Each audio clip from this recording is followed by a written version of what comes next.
тамошобинони муҳтарам, дар ин навбат мехоҳем ба шумо дар бораи яке аз машҳуртарин моддаи кодекси ҷиноятии ҷумҳурии Тоҷикистон, моддаи 307 он маълумоти бештареро пешниҳод кунем ва тафсили онро ба шумо гуфта диҳем. хеле ки медонем, шумораи бисёри шаҳрвандони ҷумҳурии Тоҷикистон маҳз бо ҳамин модда дастгир мешаванд, ҳабс мешаванд ва ба зиндонҳо равон карда мешаванд. инак мегузарем ба он ки бо кадом сабабҳо ашхосро мумкин аст ки бо моддаи 307 кодекси ҷиноятии ҷумҳурии Тоҷикистон ба ҷавобгарии ҷиноятӣ кашид. тибқи талаботи қонун, даъватҳои оммавӣ бо роҳи зӯроварӣ тағйир додани сохти конститутсионии ҷумҳурии Тоҷикистон амали ҷиноятӣ ҳисобида мешаванд ва маҳз мутобиқи ҳамин моддаи 307 кодекси ҷиноятӣ барои ин гуна амалҳо ҷавобгарии ҷиноятӣ пешбинӣ карда шудааст. ин амалҳо гуфта кадом амалҳоро қонунгузор дар назар дорад, яъне ки бо роҳи зӯроварӣ тағйир додани сохти конститутсионӣ гуфта дар қонун чиро дар назар мегиранд. ин амалҳо 5 намуд мебошанд ва онҳо дар худи моддаи 307 қайд карда шудаанд ки мо онҳоро ба шумо пешкаш мекунем. якум ин даъватҳои оммавӣ ҷиҳати бо роҳи зӯроварӣ ғасб намудани ҳокимияти давлатӣ мебошад. дуюм бо зӯроварӣ нигоҳ доштани ҳокимияти давлатист. сеюм амали ғайриқонунӣ ки нисбати он ҷавобгарӣ тибқи моддаи 307 кодекси ҷиноятӣ пешбинӣ шудааст, ин бо роҳи зӯроварӣ тағйир додани сохти конститутсионӣ аст. чорум амал ин бо роҳи зӯроварӣ вайрон кардани тамомияти аслии ҷумҳурии Тоҷикистон ва амали охирон ки он навба кодекси ҷиноятӣ ба ҳамин модда ҳамроҳ карда шудааст. соли 2016 ин мусоида кардан ба содир кардани чунин кирдорҳо. бисёр ҳам мафҳуми васеъ ва аз ин ҷиҳат ҳам мақомотҳои қудратии ҷумҳурии Тоҷикистон ман фикр мекунам ки бениҳоят васеъ ҳам аз ин номгӯи амале ки муайян нест истифода мебаранд ва ашхоси зиёдеро ҳам бе исботи лозима мумкин аст ки бо фақат нишондоди ана ҳамин кирдор зиндонӣ кард. моддаи мазкур аз 3 қисм иборат мебошад ва ҷавобгарии ҷиноятиро низ гуногун муқаррар кардааст. масалан, агар тибқи қисми якуми ҳамин модда дида бароем, он амалҳое ки мо дар боло номбар карда будем, ҷавобгариашон ба маҳрум кардан аз озодӣ аз 3 то 8 сол бо мусодираи молу мулк ёки бе мусодираи молу мулк муайян карда шудааст. тибқи қисми дуюми ин модда бошад ки аллакай вазнинтар аст, барои содир кардани ҳамин кирдорҳо, вале ки агар онҳо такроран содир шуда бошанд, аз ҷониби гурӯҳи муташаккил содир шуда бошад, бо истифодаи мақоми хизматӣ ё ин ки бо истифодаи воситаи ахбори омма ё ин ки дигар шабакаҳои электронӣ, интернетӣ, дар ҳолати рецидиви махсусан хавфнок агар содир шуда бошад, дар ин навбат ҷавобгарӣ аллакай бо маҳрум кардани озодӣ аз 8 то 15 сол, бо маҳрум кардани аз муайян ишғол кардани ягон вазифаи муайян, ба ягон фаъолияти муайян даст задан то муддати 5 сол ёки бе ин ҷавобгарии иловагӣ ҷавобгарӣ муқаррар карда шудааст. ва қисми сеюми ҳамин модда ки аз ҳама ҷавобгарии вазбинро муқаррар кардааст, барои содир кардани ин амалҳое ки дар боло номбар карда шуданд овардем, агар онҳо тибқи супоришҳои ташкилотҳои нияти душманона дошта ё ин ки ягон намояндаи давлати хориҷӣ содир шуда бошад, ҷавобгариро аз 15 сол то 20 сол муқаррар кардааст бо мусодираи молу мулк ва ҳуқуқи ишғол намудани ягон мансаб ёки ба ягон фаъолияти муайян ишғол шудаанд. яъне ки агар дар кирдори шахс ҳамин амалҳо ё ин ки якчанд амале ки аз он 5 амале ки ман дар боло номбар карда шуда будам вуҷуд дошта бошад, пас фақат дар ҳамин ҳолат мумкин аст ки нисбати шаҳрванд парвандаи ҷиноятӣ оғоз карда шуда ва ба ҷавобгарӣ кашад. дар илми ҳуқуқшиносӣ 4 унсури ҷиноят вуҷуд дорад ки фақат дар мавриди вуҷуд доштани ҳамаи ҳамин 4 унсур дар амали ягон ашхос در این موردی که ما تفسیر کرده ایستادیم، یعنی در عملهای دعوت‌های اموی با روحی با زوروری تغییر دادن ساخت کنستیتوسیونی، باید که همین 4 عنصر جنایت وجود داشته باشد و پس از آن ممکن است که مقامات قدرتی، مفتشان، پرокурорان و سودیه ها نیز ممکن است که نسبت اشخاص پرونده جنایتی آغاز کرده شده او را به جوابگری کشند. این عنصرها چگونه میباشند؟ در تحلیل دیگر پرونده های جنایتی که در آینده ما نیز نیت داریم و شما پیشکش نماییم، در همه آنها نیز 4 عنصر وجود باید داشته باشد. این عنصرها چنین میباشند: یکم این ابیکت جنایت است. یعنی چیست؟ ابیکت جنایت چیست؟ ساده کرده گویم یا ابیکت جنایت این آن چیزی میباشد که عمل غیر قانونی محض به همان روانه کرده شده است. در مورد ماده که ما تحلیل داریم، ماده 307، ابیکت جنایت این نظام سیاسی جمهوری تاجیکستان حسابیده میشود، فعالیت مقامات های حاکمیتی کنستیتوسیونی و نمایندگان قانونی آنها حسابیده میشود. یعنی عنصر دوم این جنایت طرف ابیکتیوی جنایت است و فکر من یکی از مهمترین و سرسالترین عنصر جنایت میباشد که نادرست از طرف مقامات قدرتی، نادرست از طرف مفتشان، پرокурорان و سودیه ها دیده برآمده میشود که باعث زیاد محبوس شدن اشخاص شهروندان جمهوری ما محض با همین ماده 307 رسیده است. تحلیل ها چخیلی که گفتم نشان میدن که طرف ابیکتیوی این جنایت از طرف مقامات تفتیشاتی و سودی ناپوره است، یک طرفه است و غیر ابیکتیوانه به آنها بها داده می شود که خیلی که گفتم محض باعث آن میگردد که شماره اشخاص با همین ماده محکوم شده خیلی افزوده است. طرف ابیکتیوی گفتم چی رو در نظر دارم؟ طرف ابیکتیوی این علامت های بیرونه جنایت می باشد که شخص دیگر می تواند آن رو به واسطه نظارت کند، آن رو مشاهده کند.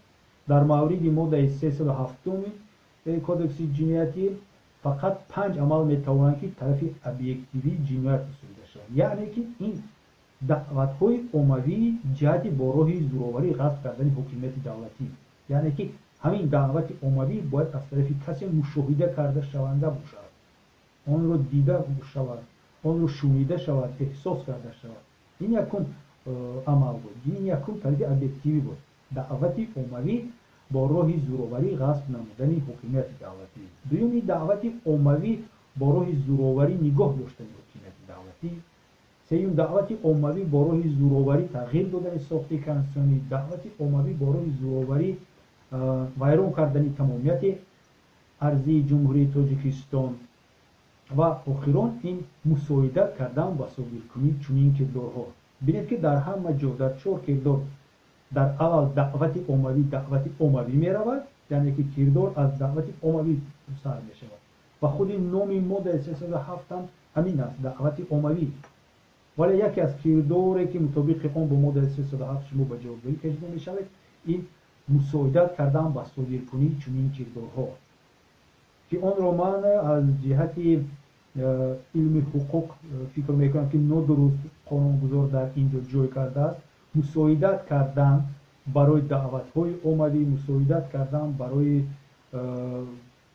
صادر کردن این عمل ها باید به یک ماده دیگر و جوابگری نیز برای اون باید کمتر سبکتر بشه. یعنی که طبق ماده 307 فقط برای دعوت ها و جوابگری کشیده می شود. ولی اگر در این سمت یگان عمل معین اجرا کرده شده باشد، آن را نباید با ماده 307 تصنیف کنند و به جوابگری کشند، بلکه مثال با ماده 306، یعنی که با راه زوراوری با غصب کردن حکومت دولتی، با راه زوراوری نگاه داشتن حکومت دولتی و غیره. سوم عنصر این خودی شخص میباشد، یعنی آن را سوبیکت جنایت می‌نامند. عنصر سوم جنایت این سوبیکت جنایت است. نه همه کس را ممکن است که برای چنین دعوت‌های امویت به جوابگری کشید. باید حتما مقرر کرد که این شخص طبق قانون‌های جمهوری تاجیکستان به جوابگری باید کشیده شود یا که نیست. شرط اساسی به جوابگری کشیدن اشخاص طبق همین ماده 307 که ما تحلیل کرده ایستادیم این با سن سال معین در آمدن اشخاص، یعنی که با 16 سالگی در آمدن اشخاصی صادر کننده عمل غیر قانونی و وضع سلامتی روحی او می باشد. فقط در همین حالت ها اگر معین کرده شود که اشخاص از سن 16 سال بالا می باشد و وضع سلامتی او نقض است، یگان شکایت از وضع سلامتی روحی او نیست، می تواند که اشخاص رو به جواگیری کشید. این رو سوبژکت جنایت می آمد. و عنصر آخران که همیشه باید دقت کرده شود این طرف سوبژکتیوی حسابیده می شود، یعنی مناسبت صادر کننده همین عمل، کسی که دعوت عمومی صادر کرده است با کردارش از جهت گناه، از جهت انگیزش، از جهت مقصدش، از جهت حالت احساساتی خود این شخص. مثل که شخص باید حتما درک کند که عمل غیر قانونی است. اگر شخص حتما درک نکند که عمل غیر قانونی است، قابلیت درک کردن عمل غیر قانونی خود را نداشته باشد، پس منطقاً معلوم است که این شخص کاملا صحت و سلامت از جهت روحی نیست و طبق که در بالا گفتم همچون سوبژکت جنایت نباید اعتراف کرده شده، نسبت آن جوابداری پیش بینی شده باشد و نسبت آن جوابداری تطبیق شود و اون رو به محبس کشند و غیره و غیره. انگیزه ها باشد برای عملی نمودن دعوت های عمومی میتواند گوناگون باشد. مثال میتواند قصاص باشد، میتواند توافت های ایدئولوژی باشد، میتواند یکون منفعت شخصی شخص باشد و غیره.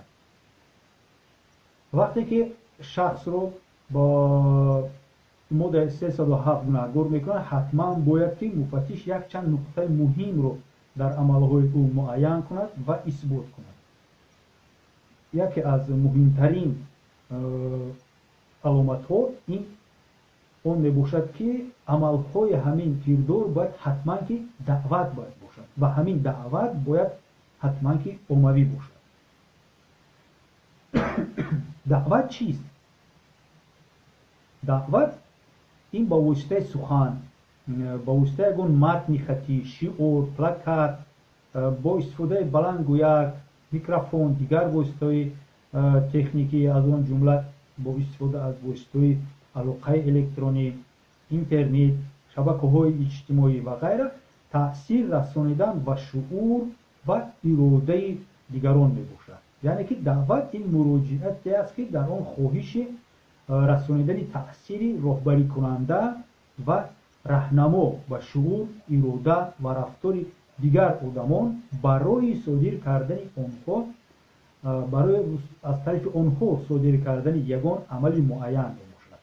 فقط در همین حالت اون مراجعت، اون تکلیف، اون سخنهای انسان رو میتوانیم که دعوت کنیم. دعوت عمومی این عمل مقصدناک است. مقصد یعنی که با وجود آوردن هوسمندگردانی است. با وجود آوردن هوسمندگردانی برای راه زوراوری غصب نمودن حاکمیت، با زوراوری نگاه داشتن اون، با زوراوری ویران کردن ساخت کنستیتوسیون جمهوری تاجیکستان یا اینکه دیگر عملهایی که در بالا منبر کرده بودیم و طبق ماده 307 این عملها جنایت اعتراف میشوند. این مقصد یعنی هوسگردانی برای صادر کردن چنین عملها، برای فعال سازی و متحد سازی اراده شهروندان، برای رسیدن به همین مقصدها میباشد. این دعوت عمومی است و محض به همین خصوصیت‌هایش و خصوصیت‌های مقصدناکیش دعوت‌های عمومی از دیگر نمود مراجعت‌ها و اظهارات‌ها فرق می‌کند. نه فقط نباید همه مراجعت و اظهارات را دعوت عمومی برای سرنگون کردن ساخت کنستیتوسیونی، برای غصب حاکمیت گفته اعتراف کرده و شخص رو به جواگیری کشید. باید آن را حتما از جهت مقصدناکیش جدا نموده، از دیگر مراجعت و اظهارات‌ها جدا کرد. چطوری که گفتیم دعوت عمومی مقصدناک است و از روی همین مقصدناکیش یکی از علامت‌های خصوصیت‌ناکیش و یکی از علامت‌های جداگانه‌اش حسابیده می‌شود.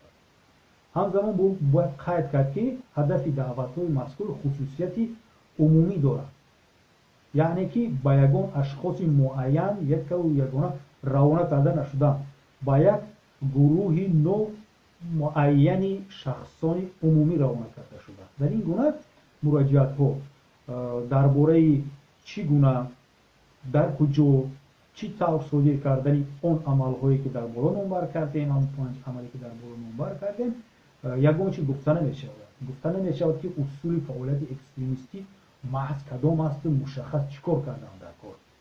در این مورد فقط دعوت های عمومی است و این دعوت ها عمومی هستند و این عمومیت ها به شخصان عمومی، به شخصانی که معین نیستند روانه کرده شدند. عمومی گفته چرا می‌آمد؟ عمومی گفته چنین دعوت های را حساب میکنند که در آن که اون شکل کشوده دارد و شخصانی چیزی که گفتیم در بالا با شخصانی دایره وسیع روانه کرده شده باشد. مثال برآمد میکنید در مجلس ها، در میتینگ ها، در یگان چرابینی های عمومی، در شبکه‌های اینترنتی برآمد میکنید استفاده بردن شعارهای اکستریمیستی در وقت راهپیمایی ها و گردنمایی و پیکت ها و غیره. لیکن قانونگذار معین نکرده است که چند نفر رو عموما نامیده میکنند. همین در قانونگذاری تاجیکستان نیست، در علم حقوق این مسئله حال و هم حل خود را نیافته است و من فکر میکنم که از روی تجربه کاری، از روی مشاهده ها که مراجعت به دو و زیاده اشخاص نامعین علاقه این دعوت عمومی حسابیده میشود. وقتی که شما به یک کس مراجعت میکنید، ذکر نام او را میگیرید، این مراجعت عمومی نیست، این مراجعت خصوصی است. وقتی که شما به یک کس نامه مینویسید و چنین تکلیف ها و چنین دعوت را پیشبری میکنید، این نیز دعوت عمومی حسابیده نمیشود. وقتی که شما در واسطه اینترنتی رو استفاده برده و طریق مسنجر، واتساپ، ایمو و دیگر واسطه علاقه‌های الکترونی با کسی معین مراجعت میکنید و چنین اظهار عقیده میکنید، چنین دعوت ها رو میکنید، این نیز دعوت عمومی برای زوراوری، تغییر دادن ساخت کنستانی و از این جهت هم با جوابگری با ماده 307 کدکس جنایتی کشیدن شما آورده باید نرساند. چون که این دعوت ها عمومی نیستند. و اینک ما در این برنامه کوتاه همون درباره خصوصیات اساسی همین ماده جنایتی گفته گذاشتیم. فهمیدیم که دعوت چیست، دعوت عمومی چیست، فهمیدیم که برای چی گونه عملهای معین دعوت های عمومی گفته حسابیده می شوند و چگونه جزاهای جنایتی پیش بینی کرده شده، اندازه این جزاها ما با شما گفته گذاشتیم. ولی باید قید کرد که در علاقمندی به همین موضوع باز چند علاوه های مهمی کلان حجم دیگری نیز هست که ما تصمیم گرفتیم که آنها رو در برنامه های آینده منتظم قدم به قدم به شما فهمانده دهیم و امیدوار هستیم که آن برای شما مهم می باشد، ضرور می باشد، چون که دانستن حقوق و وظیفه های شهروند این یکی از منفعت های شما می باشد و در همه حالت می تواند که شما نزدیکان شما و این چنین با اون اشخاصی که به یاری محتاج هستند کمک رساند. حالا باشد فقط یک چیز رو میخواستم با شما توصیه بگیرم که دعوت عمومی برای زوراوری تغییر دادن ساخت کنستانی این عمل جنایتی حسابیده می شود و برای اون جزای جنایتی پیش بینی کرده شده چیزی که گفته و از این لحاظ چند می توانید از چنین عملها خودداری کنید و همیشه راه‌های با طرز آسایشته فهمانیدن، پهن کردن فکر و عقیده خود رو انتخاب کنید و دست به زوراوری، به ویرانکاری، به آن بسر و سامانی ها دست نزنید و همیشه از راه‌های معامله، از راه‌های صلح‌آمیز استفاده کنید. در اینجا برنامه ما به اتمام میرسد. خداحافظ دوستان گرامی، تا برنامه‌های آینده. اگر سوال محض به همین ماده داشته باشید، تطبیق اون دیگر سوال‌ها میتوانید به سراغی که در اینجا آورده شده از سراغ الکترونی، رقم‌های تلفنی نویسید. اگر امکان توانیم به آنها ما جواب میگردانیم. درباره پیشنهادهای خود اوید رشد برنامه ما درباره دیگر موضوعات نیز میتوانید به ما پیشنهاد کنید. تا بازدید دوستان عزیز، تشکر برای دقت.